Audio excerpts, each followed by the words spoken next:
Hey there, fellow entrepreneurs. I'm Sue, and you've just stepped into Entrepreneurs Gone Wild. Every week, I'll introduce you to a friend of mine, a remarkable entrepreneur who's not just changing the world, but also harnessing a secret weapon, time outdoors. Together, we'll dive into their journey, unpack invaluable business advice, and discover why embracing the wild is not just good for the soul, but also a goldmine for inspiration and innovation. Ready to uncover the secret that's boosting bottom lines and fueling joy? Hit subscribe and join us in the wild.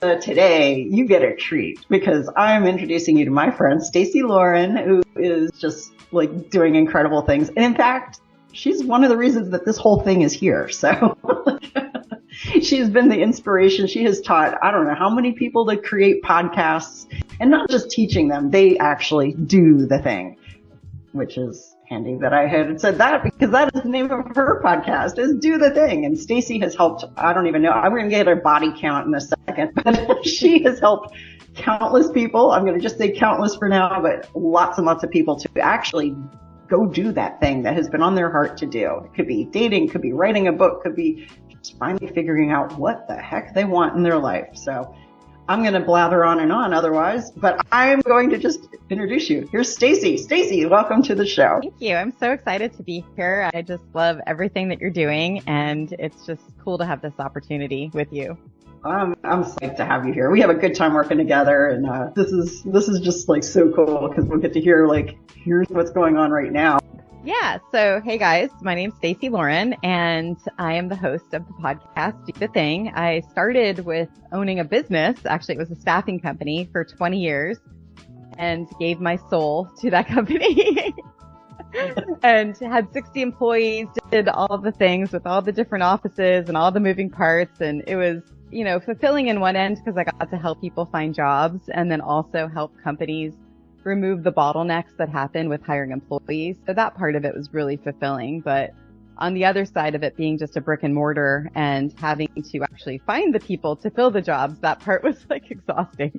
And so when I exited that business, I went through a pretty severe identity crisis and didn't know who I was anymore because I had so much noise around me with all the people that I had to help kind of like do the thing really with that company, and so it was just constant texting, emails, and all that stuff. And then I ended up, my boyfriend actually, he's a entrepreneur, but more online. And so I got sort of exposed to that world through Ryan Moran, Capitalism, him, like kind of learning more about it. And then I decided to write a book, which has not been written yet, which is hilarious because when I decided to write the book strategist said that I should interview people, because at the time I couldn't remember any of my story.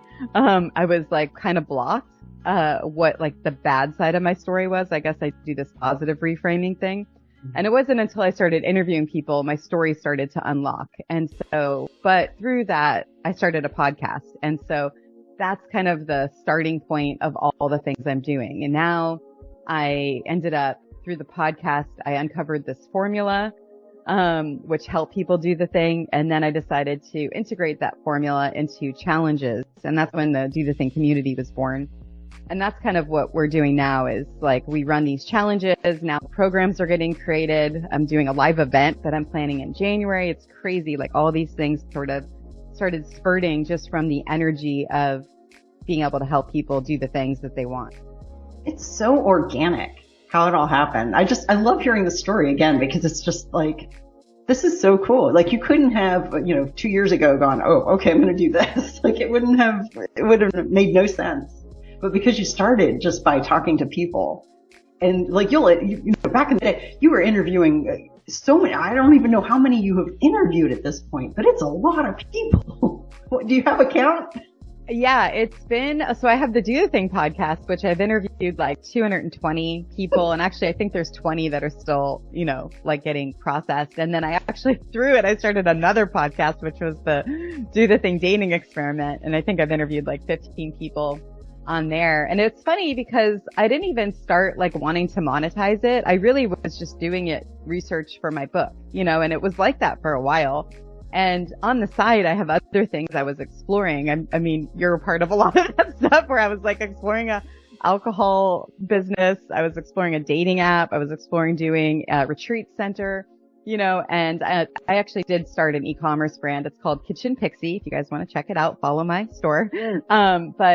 Anyway, so I started exploring all these things, and Do the Thing was just my fun place to just like kind of just fill me up, because I just love doing what I'm doing, from interviewing the people. I have experts that I get to bring on, expert panels I get to coordinate, and then the people in the community. That is just amazing. And it just gives me so much. I don't know. Like, I wonder, are you an extrovert, like secretly an extrovert? Because the way that you interact with people is just so, I mean, and you came from decades of serving people face to face with the staffing agency. You are, I mean, how we met, we're standing at CapCon in 2021, I think it was. Yeah. And we just, like chatted. I'm this wallflower. I would have been fine. Like, oh, I'm just busy over here doing stuff, and we talked. And it was, you have this warm, welcoming presence that I think that has been such a key for how people just, they pour their souls out on your podcast. They're so receptive, and in the communities, in the challenges that you've done, like the dating challenge, the podcast challenge, like people really respond to you. You have just this real gift of warmth, I think is the best way I can describe it. And I love too how like you could have just figured, okay, well, this is here, you could have done the market research, not the human learning, and gone, this is a great way I'm going to monetize that, But this is so authentic, again, because it came from such an organic place. These conversations have just guided this thing. And you've had this, very brilliant mind steering it, but it's really evolved. And I always had the feeling kind of like, if it wasn't headed where you, in a way that was going to be satisfying, you would have just gone to something else, which is smart and good. But it has really, like, were you prepared for the response that you've gotten? This thing has just blown up and grown. Yeah, it's so funny because no, I wasn't at all. Like, it's been incredible. And it really just, it takes my breath away constantly, just how, like, the things that I'm setting up, right? Like, because it's the formula is where the magic is, right? Like, anyone could really run it and facilitate the space, because it's the formula that kind of guides everything.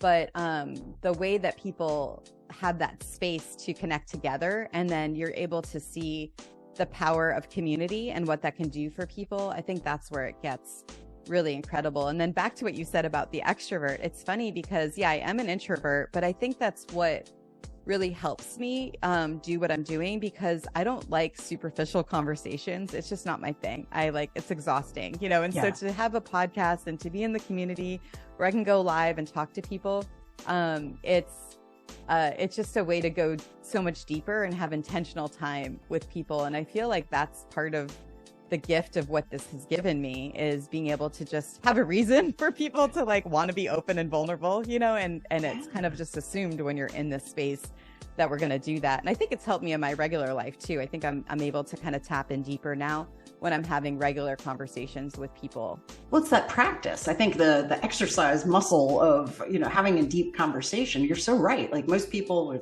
hey, how's it going? What do you do? It's boring. I can't stand it. It's like, but it's like immediately when people are on your podcast or in the community, they go deep right away, that's just really cool. So it's not, yes, it's the formula, but you've also got like some magic you're weaving there where, people just feel very comfortable doing that with you. Thank you. Yeah, it's really cool because just recently we just finished this challenge. Nick Gray is the author of the 2-Hour Cocktail Party, and we did a 2-hour cocktail party challenge. So it was neat because it's the first time I took someone else's thing. So I took his book and we basically brought it to life through the community, and we created a challenge from it. It was cool. He actually came in a few times during the challenge to help guide people where they got stuck. But I think that kind of goes back to that deeper conversation, because what a 2-hour cocktail party does is it curates the space for people to connect and then have these icebreakers to kind of break up that monotony that sometimes people can get into. And it was amazing during the parties. I've run 4 parties now myself. During the parties, because you're doing the icebreaker, then when there's no icebreaker, people are able to like be like, oh, I didn't know you did that. Oh my gosh. Like I have that experience too. And it's like, people would never have been able to know that about someone without the icebreaker. And so I think that's really cool too. It's almost like this is now elevating in another way. And the people that did their parties, they felt the same way. And so it's amazing when you can really kind of like put connection at the forefront and give people the tools to be able to curate the space, whether it's online or in person. It's so intentional. I just love that. I mean, you know, you're younger than me, but we're roughly the same age. I guarantee you went to how many rubber chicken luncheons trying to network, you know, and build your, and it's all, oh, I do this, I do that. You know, it's so boring. You just want to like die by the end of these things, you know? So maybe, you know, like I'm hoping that people that run networking things will pay attention, because you know, go through the challenge, do something like this, like having, when you've been able to create communities, it's not just people who, oh yeah, I had lunch with this one or went to the cocktail party, you know, they're bonded.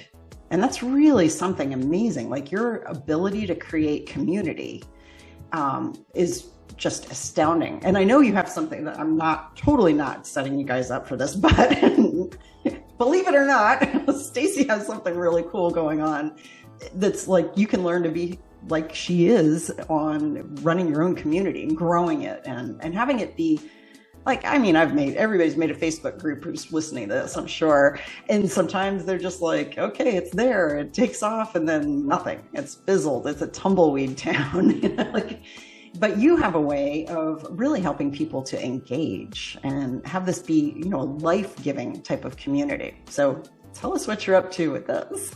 Oh, yeah. Thank you. Yeah. So it's an audience accelerator. So I'm doing an action class and it's online. I call it an action class because, oh my gosh, do you get exhausted when you go to those like master classes or workshops and you're just like watching it and you're taking all the notes and they're telling you what to do, right? But then you have to leave the thing and then you're expected to do it on your own, right? Yeah. And so instead of a master class, I called it an action class because we are weaving some do the thing elements where we're going to be doing some ways for people to actually take part and do some of the things that I'll be showing. And through that, I'm going to be talking about a live event that I'm doing. So it's funny, all those businesses I was like exploring before, it's like everything kind of weaves in now with do the thing. And the live event is going to be, I mean, it's going to be everything that like is normally painful when you're kind of like starting and creating an audience. I'm going to be able to help people do it in 3 days. And so that's incredible. And then as far as like the Facebook group and that side of it, I've just, even from me creating this action class and putting it together, all of the dots have now started connecting on why this is so powerful, because sometimes you don't realize it when you're in the middle of it. Like, why did this even work? You know, like I have no idea why this works.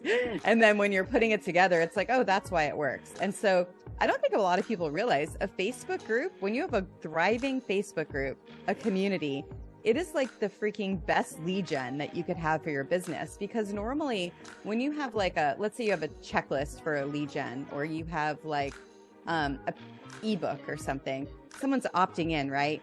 And that goes to your email, but then it's dead. You know, yeah. It like dies with the email. And yeah, they're on your email list, but how engaged are they really? When you use a Facebook group as your lead gen, because you're getting their emails when they join, and then you're hearing why they're joining.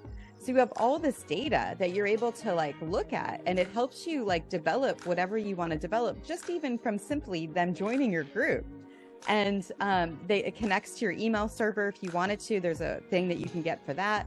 And that's to me the best lead gen, because they're coming into a community of people that's then, oh, hey, welcome to the community. And then they're like engaged immediately. And so that's, I think, one of the things that I find really powerful that I don't think a lot of people realize is like the benefit of a thriving Facebook group. And then it turns out the do the thing formula also is an engagement formula. And so, yeah, through this, all the stuff I'm doing, I'm going to be showing people how to do that. So then you know how to engage with the people when they come in your group. That's incredible. Because I think most people have no idea. It's like a major feat. Oh, I put up a group. Like, okay, yeah. Why isn't it doing anything? So what kinds of results, like, why do you think people are going to want to join this? There's so many things that could come out from this that, what are you seeing? Yeah, so much. I think so there's a lot of people that are going to probably go that have helped start podcasts. So there's those people that have started a podcast. They want to grow it or figure out, how do I now use this podcast for content, or what can I do with it? Right. Or even like the part of when you have a guest on your show, how do I get the guest to now promote my podcast? Or if they're going on someone's podcast, what should I really talk about to get people to join my thing, because like I've noticed, when I was putting together this program or the action class, I realized I'm like, oh my gosh, I bought like multiple things off of just listening to someone on someone's podcast. So that alone is going to be worth it. We're going to do a podcasting musical chairs where I'm renting out a sound studio for the day. It's the same studio that Alicia Keys has done stuff from, and it's like amazing. And the guy is actually incredible that is going to be helping us facilitate it. So we're going to be doing podcasting musical chairs where we'll get all these episodes, and it'll be fun too. And if you've never even started a podcast or been on a podcast, you can still do it. This is a way to actually, it's probably even better, because then you're getting used to being able to do it. But then for people that already have a podcast, I'm also going to show you how to do expert panels, because that's an amazing way of audience acceleration that I do. Because when I bring an expert panel together, I'm bringing experts from different areas, and then we're all sharing it to our audience, which also really establishes you as an authority as well. So there's so much in that that's going to be good. So that's just like a half a day, and then other parts of it, we're going to help set up Facebook groups, sync it to the email, create the engagement formula, help people now grow their group, both organically and then also through paid stuff. So it's just going to be this like incredible thing. And then on top of that, really helping people have content for like months, because I think that's the exhausting part of all this. Like I was recording episode after episode, and I was getting testimonial after testimonial, and I was doing live after live, but I was never able to like repurpose it because I was just moving too fast. I think through doing it so much now over the last year, like I've now perfected a system where I could pull the content and repurpose it easily and use it for whatever I want to use it for. And so it's just it's going to be a really kind of like almost showing all the things that it took me like a year or more than a year to learn, and shortcutting it into 3 days essentially. And then we're going to provide support for people before and after, because I don't want to just have this 3-day thing and then have it die. I realize so many people need to stay in momentum, and I just want to pour everything into the people, because we're only going to take 20 people for this round. And so I really just want to pour everything into them, so then they get the results that they want out of it. That's fantastic. I mean, you've touched on all the things. This is, that content cycle that we're just like so much content being created. It's hard after a while for a lot of people. They're just like, oh my gosh, if I have to write one more thing, or, say one more thing, or create one more meme, or, just blah. It's a really good point, Sue, because I was at this event recently, and I found out that the majority of people don't like going live. It's painful for them. For me, I love going live. But I didn't in the beginning. I actually was not wanting to go live, but I love going live now because I love my people. I love the people. They're like my friends. I love the people in my community. And so for me, it's fun. And I get to show people how to also go live and get confident doing that. And then the other thing is they'll be playing together, because they're 20 people. That means 20 other social people that are in this space, and we're going to be like collaborating together. And so it's going to build up that momentum and the synergy of each other, basically doing this together, because I think that's where things can get elevated. It's like, oh, I'm going live with 3 people. And then now it's getting shared a little bit more, a little bit easier. That's wild. I mean, I've done that a couple times, go live, and I was horrible because like nobody was there, or some random person was there. It's just like, and the tech of it and everything, it was very like, my palms are sweating even thinking about it, but it's so effective. I felt like that the first time I went on a podcast. You probably felt like that too, 100%. Yeah. And now do you find, so I know when I first started doing podcasting for Glampalooza, I would secretly hope that they would cancel, because I'm like, I don't know what to do. Like, I'm so nervous with this. And then they wouldn't, and I would do it, and it was fun. And after a while I had to I would still have that initial, oh, I hope they cancel. And then I'd remind myself, actually, you have a really good time when you do these. So Yeah. did you kind of go through? Yeah, I think we're the same person. Yeah, no, literally that happens to me all the time.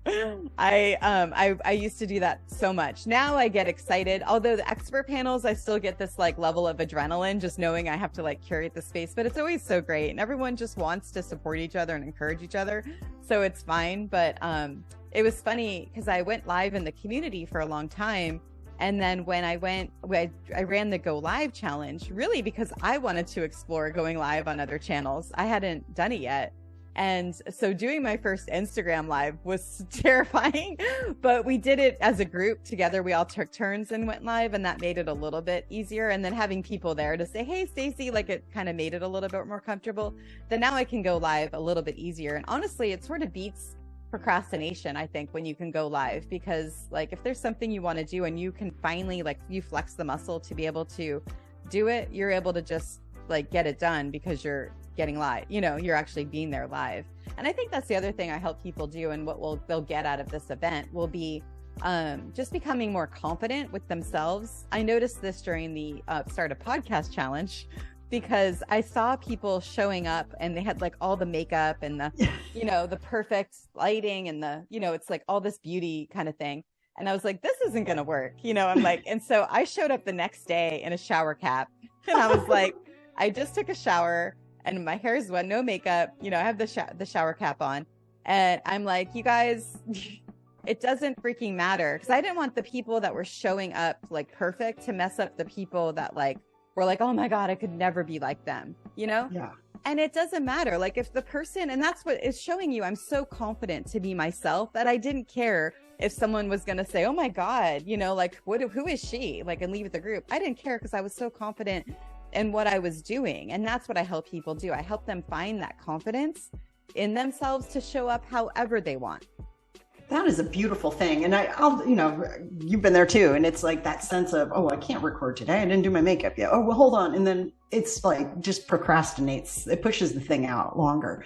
How did you become like that confident that you were able to, like, was there a shift, or has that always been kind of in there? Or was it just like you knew this would help your people, so you were willing to do it? Like, how'd that happen? It's funny because I'm a recovering people pleaser. So the part where you say you knew it would help the people, it's funny. That's actually, it sounds like that would be it. And when I explain it, it could sound like that's it, but it's not. It's actually like, it's the energy of the people gets me to feel alive to do it. So I'm sure people on listening are probably familiar with Alicia Reynoso, Challenge Maker. So I had heard about her, and actually her company now is Of Impact. It's amazing, the stuff that she's doing. She's just incredible. And I was originally talking to her. I interviewed her on my podcast. Actually, you connected us because we were both going through identity stuff after we sold our businesses. And I interviewed her on my podcast. And after I interviewed her, I'm like, oh, that'd be kind of cool to do a challenge, because she really talked about being able to have that impact directly with the person, which is something I was missing, that fulfillment from my staffing company. I no longer felt like I was doing that. And so I was really seeking that. And so anyway, after the interview, I ended up talking to her about her process with the challenges. And she was like, well, you're going to have to go live once a week in your community. And you're like, I'm dead. Forget it. Yeah. And I did. I decided, you know, okay, this is great. I'm not going to be able to do this, because it costs money to do her done for you. And I was like, I'm not going to be able to do that right now, because if I was going to use you, I'd want it to be like all in, you know, and do everything. Otherwise it wouldn't be worth it. And she understood. And she actually was great. She gave me all the template to use anyway. And so I could do my first challenge. And so I did my first challenge really just scrappy, you know, like where I don't even think I had a packet, or if I did, it was like a really simple one. And I just did a post in a group basically saying, you know, like I was thinking of doing this challenge with dares to help people date. And then 100 people joined. I did a survey, I got feedback, and then I started the challenge. And then as the challenge was going, guess what? I wanted to go live. I was just like excited about just what was happening. And I got caught up in the energy that it was no longer about me. That's what it is. Like, it felt like it was no longer about me, but it also wasn't about them. It was about us and this like energetic connection that we had together. And then the hilarious thing was, I didn't know much about Facebook because I wasn't even on Facebook then. And I got in Facebook jail during that challenge. And, so then I couldn't go live. I had to do a Zoom and then have someone else upload the video. But anyway, and then the second challenge, I actually did use her because it went so crazy that I was like, okay, I need some help. And so she helped me with several of my challenges that I've run. And so anyway, now I have a framework that I'm able to do them on my own. But it's been incredible. But that's what really helped. It was like that like aliveness, that feeling of aliveness that I got from being able to go live and seeing like people like responding, to like what I was doing. Yeah, that had to be an amazing feeling, just watching like, all right, I'm doing this thing that I'm scared of, and it's going to still do it. And, to show up and just be authentically you, down to no makeup, hair, hair in a shower cap, to get to that point, there's something special there. Yeah. That's something really. And like, I've been thinking about this a lot. I'm like 20 years at my staffing company, and our whole mission was like helping people get jobs, finding opportunities, the whole mission statement and everything.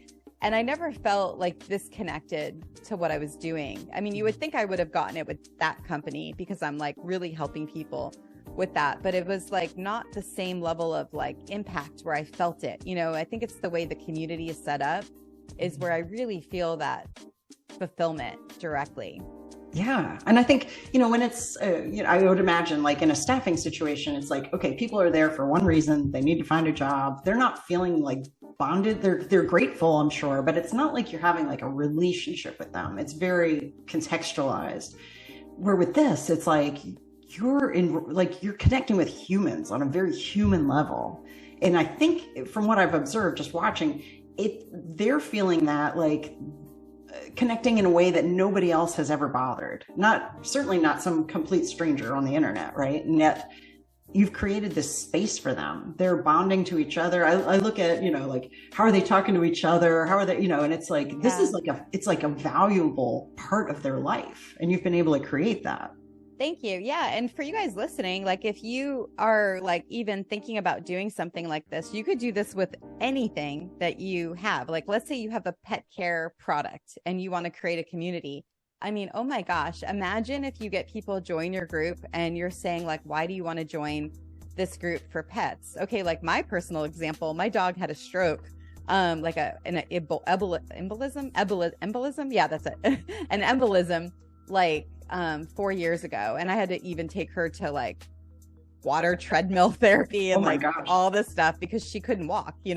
Now she walks with a limp, but she's a huge part of my life. So imagine if like I'm sharing my story right in the group where you're just selling some random pet product, and then someone else is like, oh my gosh, because that's what happens, right? They're like, I had that happen too, or oh, I had this happen, or my dog means everything to me. My dad died, and then I blah blah blah. It's like, and then the momentum of that, your group now has become alive, even though you're just selling a dog toy. It doesn't matter what the thing is that you have.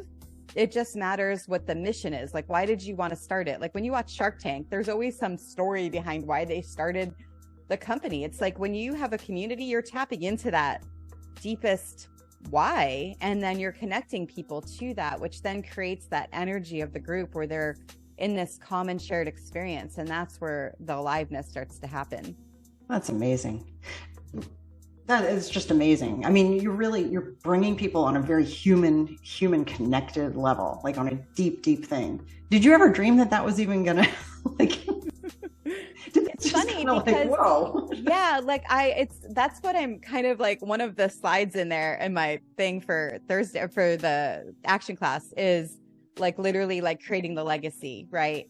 Because I've always wanted to, like, even after Sandy Hook happened so many years ago, I just was so just like distraught and wanted to help, someone. And that's when I joined Kids for Peace, which is a volunteer organization. I was part of their programs committee, and I helped them scale their kindness checklist to like millions of students pretty much. Oh, wow. And I was like trying then, I still felt a part of it, but then it still didn't feel like enough. And so now, like in the last year, I've like literally feel like I finally, like I could die now, and I feel like, okay, I've made my mark. Before I didn't, I really feel like I have. So yeah, no, I was wanting it. I just didn't know how to do it. And now because of the ability, because of a Facebook group, it's ridiculous. And it's not just one group. Like I've done it I have 3 groups. I have a Find Your Voice challenge group, which is for a paid challenge that I run, helping people find their voice both internally, and then it helps them free it because they get to be comfortable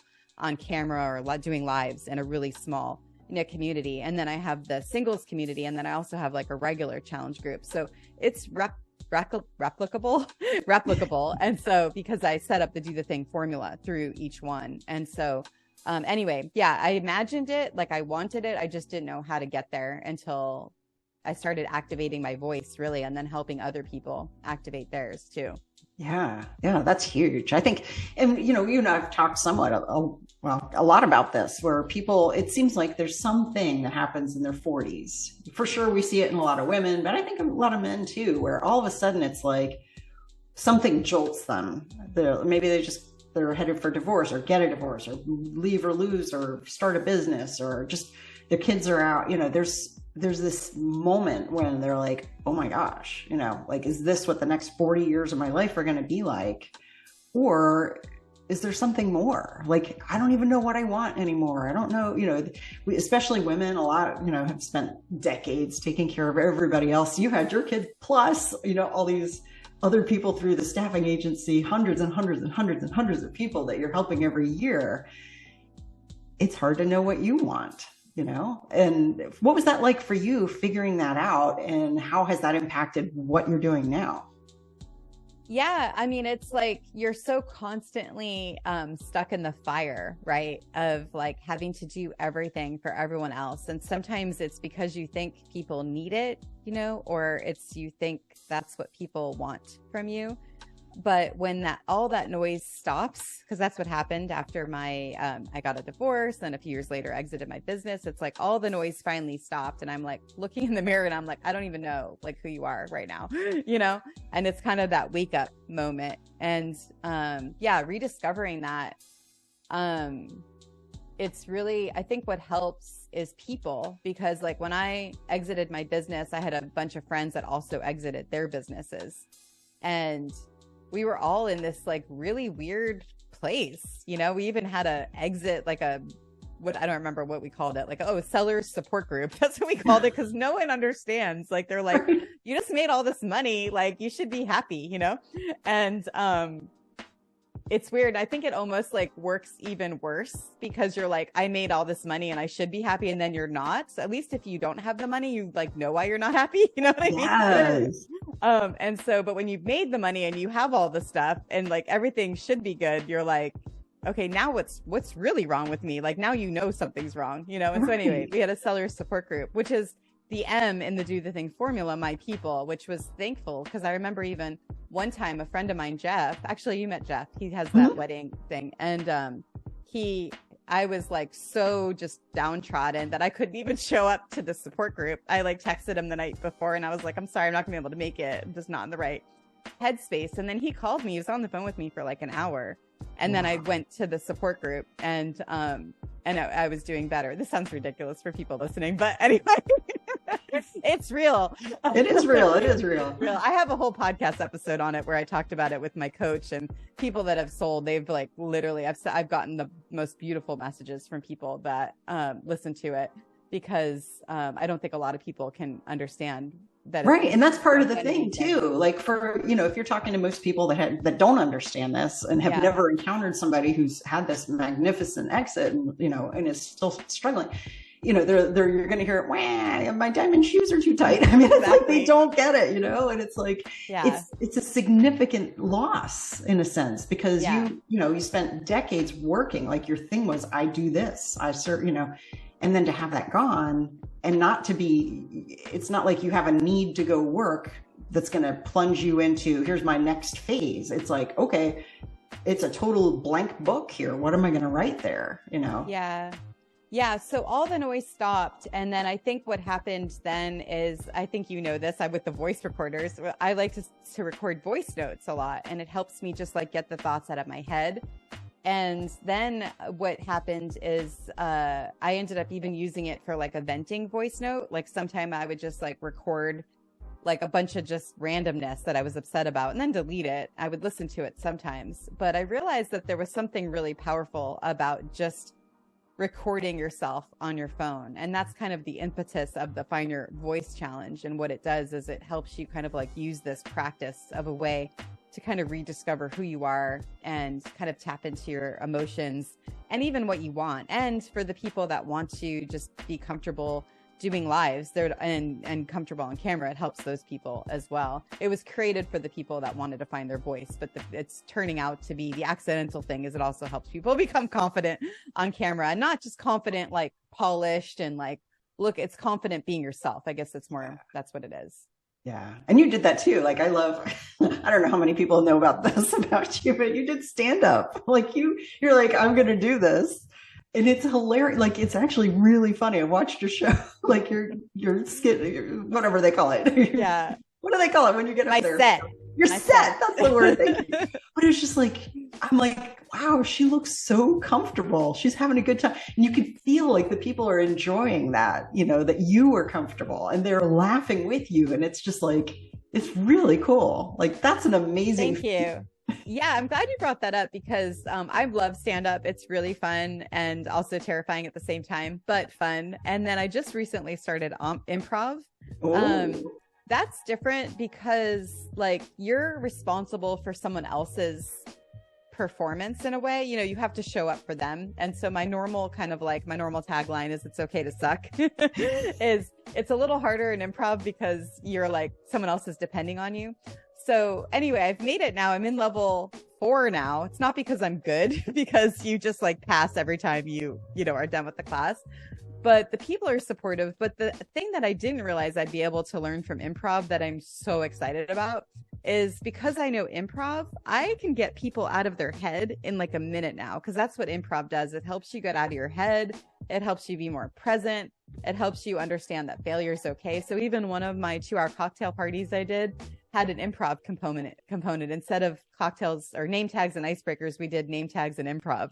And it was like so much fun, And so anyway, it's been a really cool way to just explore a different side of myself. But now that I've explored that side, now I'm able to help more people because I can help them get out of their head a little bit easier. That's so cool. It's so cool. I love everything that you're doing. It's so cool to watch, like a human experiment that I kind of get to watch and sometimes play with. Yeah. It's this thing I'm calling, it's like the power of the feedback loop, which it's like, when you can move quicker without having to, I think we talked about this before we hit record, but just so you guys can hear it, because I think a lot of you are probably like trying to like create the program that people are going to be, able to watch and learn. And maybe you're taking a year to say like, what am I going to do on the program that I want to create? I want to help people, let's say, write a book. And like, you're coming up with all the modules and you're doing the videos or you're doing the whatever, or you're creating a product that is taking like a year to create because it's stuck in China, and you're like trying to do the revisions and all that stuff. That's what I suggest is already build your audience now. Don't wait to create the product. Don't wait to create the program. Build your audience, because that's going to then give you this feedback loop. And you're going to be able to know exactly like which way to create it. Like, so you're actually co-creating it. That's what it is. You're co-creating it together because you're with people that are like empowered on this mission or whatever it is that you're doing. They're so excited. People love to help, not even help. They just love being a part of something, Mm-hmm. And so that's what I really suggest. If you guys get anything out of this, it would be really just don't wait and just start. And once you start, you're going to get the feedback. And it's not just feedback of like, I don't like this. That's not the feedback I'm talking about. It's just like, you're going to hear what people are saying. You're bringing people to life, and you're going to see what their problems are. You're going to see what they're struggling with, like even avatar stuff. Like, I hate that where it's like, fill out the avatar workshop. And then you don't start until you've done your avatar workshop. Dude, just meet your avatar. You can meet your avatar in the community and get to know them directly. It brings them to life, Yeah, it's not this sterile thing. Like, so I came from kind of the info marketing world, right? And everything was just like very solitary. You created in secret. You didn't want to tell anybody what you were doing because they were going to do it. It was very sterile. And you were kind of creating for this made up person in your head. And the first time that I heard like, go actually talk to your people, what? That's terrifying for a lot of people. And maybe they're adjusting to this. They're learning that actual talking with humans is the way to go. But there was a while where that was like mysterious, but it's so powerful. It is. It's funny. So my background, I did door-to-door sales in college. So I've done like a lot of talking to people, but it was funny because I'm still creating this quiz. I'm creating a quiz of like, what's stopping you from doing the things you want. You've seen it. So you kind of know the craziness that I'm doing there because I'm really wanting it to be good. I'm probably going against my do the thing philosophy with it. But anyway, so I'm creating the quiz, and then I remember when I was first started creating it, I was trying to figure out, should I say what's stopping you from doing the thing, or what's stopping you from doing the things you want? And I was talking to my boyfriend about it, and he was like, why don't we just go talk to people and we'll ask them the question? And I'm like, oh my gosh, I didn't even think about that. So we talked to the waiter. We talked to someone like literally at Mission Bay. We live in San Diego. Someone just walking, and we were walking, and he was like sitting down, and we asked him.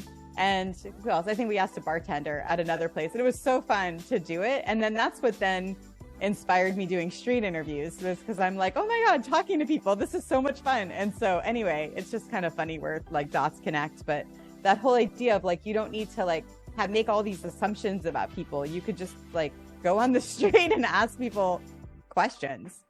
That's incredible. I mean, when you first said that you were going to start doing these, I was like, oh my gosh. Thinking, we're taught as little kids anyway, don't talk to strangers and all that. And it's such a thing. And it's just as simple as it can be. Like, all right, so out of, there's 15, 20 of them that I've seen that you've done it. There's probably more. How many of those, of all the street interviews that you have done, how many times did you approach somebody and they were like, no, go away, you're horrible, I hate you? Did that ever happen? So no one was rude at all. They were all really nice, for sure. I mean, there's people that wave you off, but it was funny. So my daughter and I did them. We've traveled to Europe, and we did them in Paris, we did them in London, and then we went to New York and we did them there. So we did them in like main areas, like Times Square and like all the stuff. So we're like, it was kind of hilarious at the New York one because we're hustling with the bus guy that's like, ride my bus, and we're like, you're on our beat, so it's like really funny. But people were mostly friendly. And then there was one guy in London that actually was like originally waving us off, and he walked away, and then 10 minutes later he came back. And he was like, you know what? I'm sorry. I'm trying to be more open, and I need to just like hear what you have to say. Tell me what you want. And then we interviewed him, and it was so cool, like just to see someone's shift like that. He was like, I need to be more open. And that's what I like about street interviews, or anything that you're doing where it involves engaging with another person, is like you're giving them a gift, right? Because either they said no, so you're giving them the gift of them saying their boundary, and like, I love that. That's great, or they're saying yes, and then you're giving them the gift of like maybe stepping out of their comfort zone.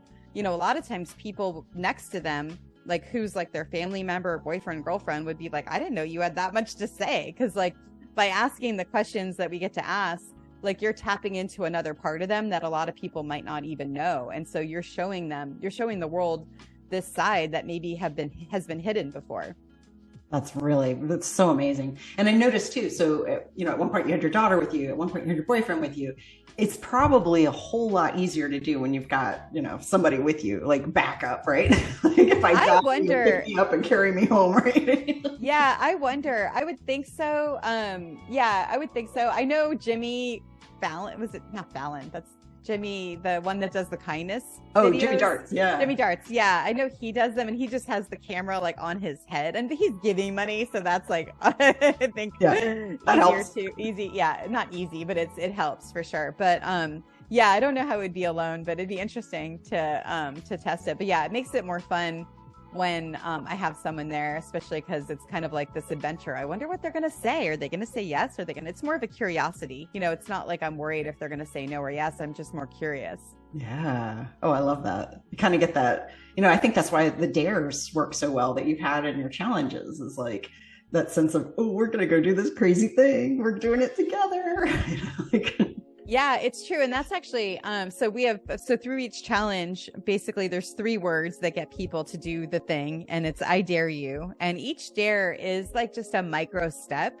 And so it's not too crazy. It's like right outside your comfort zone.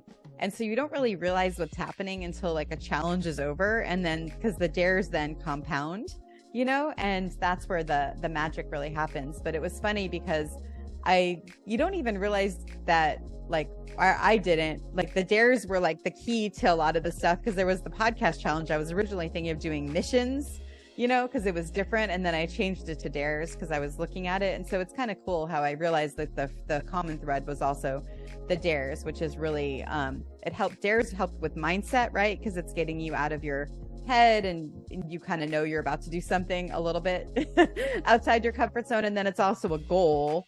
And then you're also having some accountability with it because you're posting it in the group and then other people are, commenting on it. So you're feeling like you're part of something with other people. That's really cool. It's funny because we talk a lot about like, well, what is this really doing? It just dawned on me. You're helping people to become fearless. Yeah.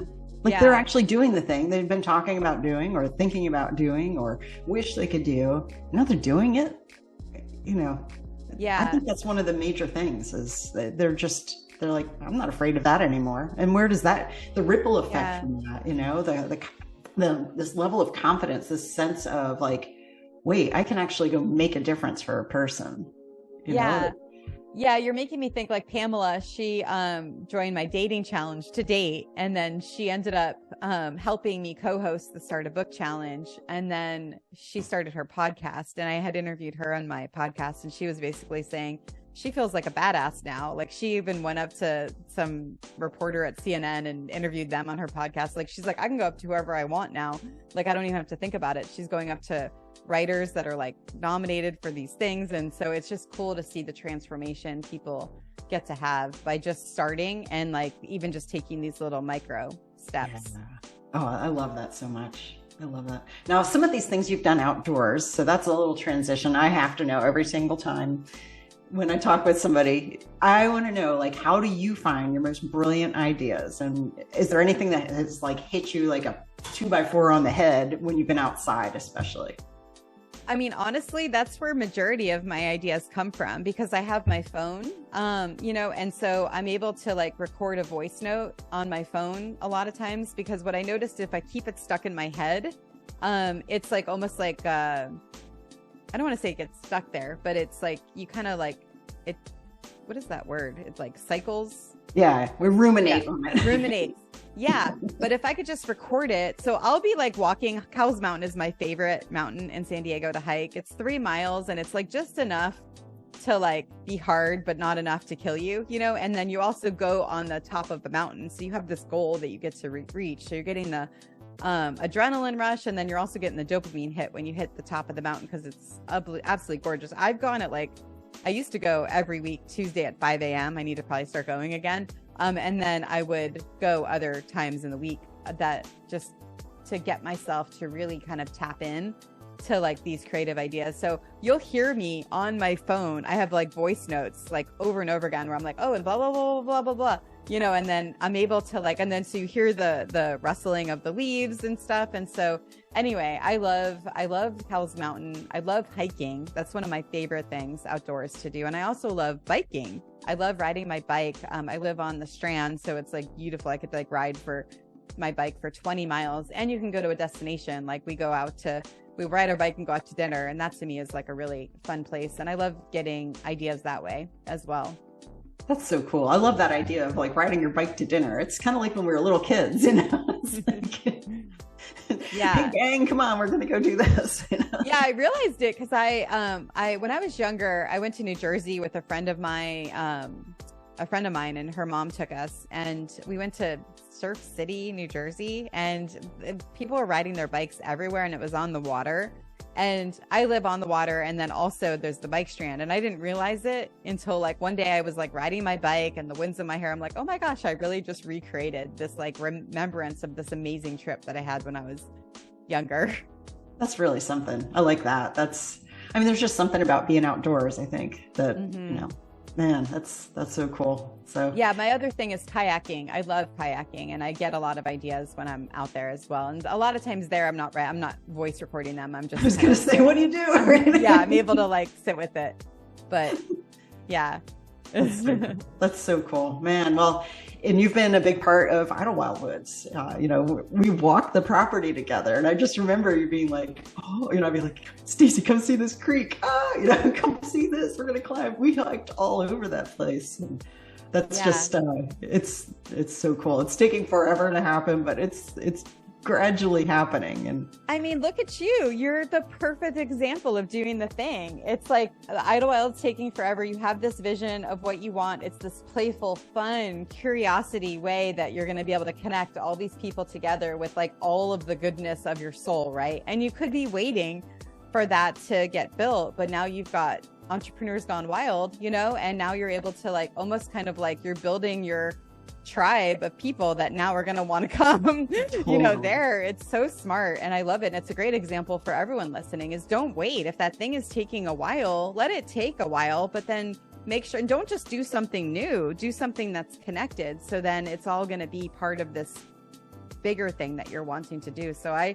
love what you're doing, and maybe it's on purpose that that's happening because maybe this needed to come first. Now you're almost getting a testing ground for what people are like wanting from, from what you're going to be creating. Yeah, no, that's definitely true. I think, it's, being able to have something like I created Entrepreneurs Gone Wild as a way that I can serve those people who will one day, hopefully, if they want, they can come be a guest. But in the meantime, I can help them with this. But all right, so what would be your ideal thing at a retreat? You come to Idlewild, what would be the most amazing experience you could have? Okay. I am big into the fun. So it's interesting. Okay. I'm glad you're asking this question. I love fun, but I won't come for fun. So because I have a daughter, so I have to like really plan. She's 16, so she's definitely more self-sufficient, but I have to think about when I want to travel. Right. And then also I'm really busy with Do the Thing. I've noticed this because I go to other events and I won't go to some because it's like, oh, it's just fun, So I definitely want the fun there. But in terms of what I would go for some kind of little mastermind. That would be great, especially if it was outdoors, maybe by a fire or by a creek or something like that. And I know the property, so I'm like, oh my gosh, there's so many things that I would like love to do there. But that would be a reason I would go, is the mastermind. And then all the other stuff that I would enjoy when I'm there is something definitely fun. I'd love to do like a little nature walk or, something like that with people and be able to do things like that. That's so cool. How about alpacas? You're going to pet the alpacas? Oh my God. Yes. I want to take a picture of the alpaca, and then maybe I could, I don't know. Yeah. I'm excited about that for sure. Yeah. They're the cutest thing. Man, so hubby and I went to Maine once for a vacation, and I was like, I saw that there was an alpaca farm somewhere. I dragged this poor man. We were driving. Got lost, all this kind of thing. Probably an hour it took us to finally find this alpaca farm, and we got there, and the lady was like, oh, well, you can meet the girls of the boys because they have to be separate. Several of them are getting dressed up to go to a wedding. Oh my gosh, I love that. Bow ties. We got no way. Oh my gosh. I love that. Oh my God. So it's funny, after this, I know I'm going to get a stream of ideas that are going to come now that we've activated our voice in this conversation. So it's funny, just to point out, that's where a lot of my stuff comes from, is I talk about it. If it stays in the head, it's really hard to like think. But now that we're talking about it, all of a sudden I'm going to probably send you a voice note later of all these things that I'm like, I want to do awesome. This. Do it. Bring it. I love how your brain works. Man, well, that's so cool. All right. So tell everybody, where can they find out more? Maybe they want to join in one of your challenges. Yeah, thank What's you. up? Yeah, so I'm on Do the Thing Formula on YouTube and Instagram, and then my website, which is still being, it's evolving as we speak. It's dothethingchallenge.com, and that will get you access to the Facebook groups, and same thing with Instagram. You'll get there actually with any of the ways that you could do it. So yeah, I'm excited to have you guys check us out because it kind of like takes away all the fear, I guess, that people normally have with tech, or like not thinking you have anything to say, or wondering if you might be good enough, or like, will people listen to you? And through the community, we give you this like safe space to really practice on in a supportive way. So then when you do want to go out into the world and do your own thing, we're able to like give you the tools to do that. I love that so much. All right, guys, you heard it. This will be way more fun, and it's so exciting. I dare you to do it. Thank you, Stacey. Like Thank you. Thanks so much for doing this. This is fun. It is. I really enjoyed it.